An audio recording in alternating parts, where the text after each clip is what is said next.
লুৎফুজ্জামান বাবর বিএনপির এই নেতাকে নিয়ে একটা সময় ভারতও ভয়ে থাকত। স্বরাষ্ট্র প্রতিমন্ত্রী হিসেবে বাবর যতদিন দায়িত্বে ছিলেন ততদিন বাংলাদেশ ভারত সীমান্তে ভারতের কোনো আধিপত্য ছিল না। বিএনপির অনেকে দাবি করেন বাবরের সময়ে বাংলাদেশ ভারত সীমান্তে বাংলাদেশের নাগরিকদের নিরাপত্তা ছিল।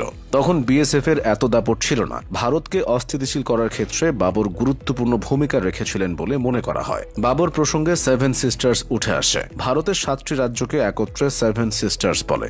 বাবরের মদদে এই 7 রাজ্য ভারতের হাত থেকে বেরিয়ে যাওয়ার উপক্রম হয়েছিল। We are open, we are looking for শত্রুস এমন ভুলভাল ইংরেজি বলার জন্য লুৎফুজ্জামান বাবর ছিলেন ব্যতিক্রমী এক চরিত্র। র্যাব প্রতিষ্ঠাতে বাবরের ভূমিকা ছিল। 2001 সালে বিএনপি সরকার ক্ষমতায় আসলে লুৎফুজ্জামান বাবরকে স্বরাষ্ট্র মন্ত্রণালয়ের প্রতিমন্ত্রী করা হয়। তখন এই মন্ত্রণালয়ের পূর্ণ মন্ত্রী ছিলেন বিমান বাহিনীর সাবেক প্রধান air vice marshal Altaf Hossain Chowdhury. কিন্তু ক্ষমতা প্রয়োগের মানদণ্ডে বাবর ছাপিয়ে যান মন্ত্রণালয়ের পূর্ণ মন্ত্রীকে।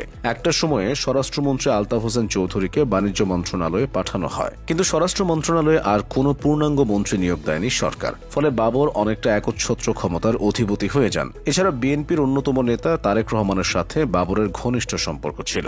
বাবরের বিরুদ্ধে বহু অনিয়মের অভিযোগও ছিল। তিনি স্বরাষ্ট্র প্রতিমন্ত্রী থাকাকালীন দেশে একাধিক ঘটনা ঘটেছিল। 2007 সালে সেনা সমর্থিত তত্ত্বাবধায়ক সরকারের আমলে বাবরকে আটক করা হয়। বিভিন্ন অভিযোগ মাথায় নিয়ে এরপর থেকে তিনি বহু বছর হেফাজতে কাটিয়েছেন। লুৎফুজ্জামান বাবর 1958 সালের 10 অক্টোবর নেত্রকোনার মদন পৌরসভার বাড়ি ভাদারায় জন্মগ্রহণ করেন। তার বাবা এ কে লুৎফর রহমান ছিলেন সাবেক পুলিশ কর্মকর্তা। গ্রামের বাড়ি নেত্রকোনায় হলেও বাবর বেড়ে উঠেছেন ঢাকার মগবাজারে। পড়ালেখায় সফল না হওয়া বাবর অল্প বয়সেই ব্যবসায় মনোনিবেশ করেন। সফলতাও আসে খুব দ্রুত।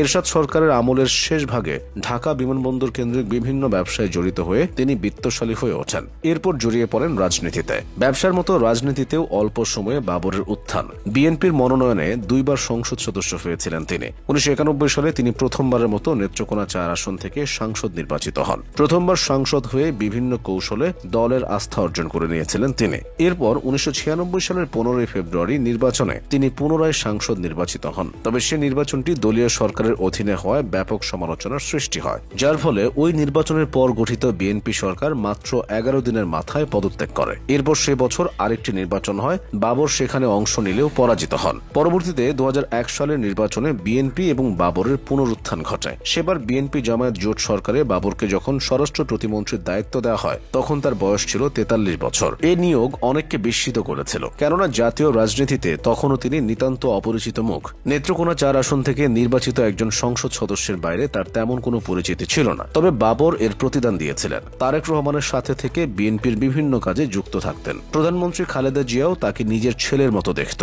অভিযোগ আছে প্রধান নেতাদের আশ্রয়ে তিনি এতটা ক্ষমতাধর হয়ে ওঠেন যে কারণে তার অনেক অপকর্ম তখন সামনে আসতো না। ব্যক্তিগত জীবনে লুৎফুজ্জামান বাবর বিবাহিত। তার স্ত্রীর নাম তাহমিনা জামান শ্রাবণী, যিনি 2018 সালের জাতীয় নির্বাচনে বিএনপির প্রার্থী ছিলেন। এই দম্পতির সংসারে এক ছেলে এবং এক মেয়ে আছে। দীর্ঘ 1.5 যুগ পর বিএনপিকে নিয়ে এতটা আলোচনা হচ্ছে। সে আলোচনার স্রোতে লুৎফুজ্জামান বাবরও উঠে এসেছেন। বিএনপি তাকে ঘিরেই স্বপ্ন দেখছে।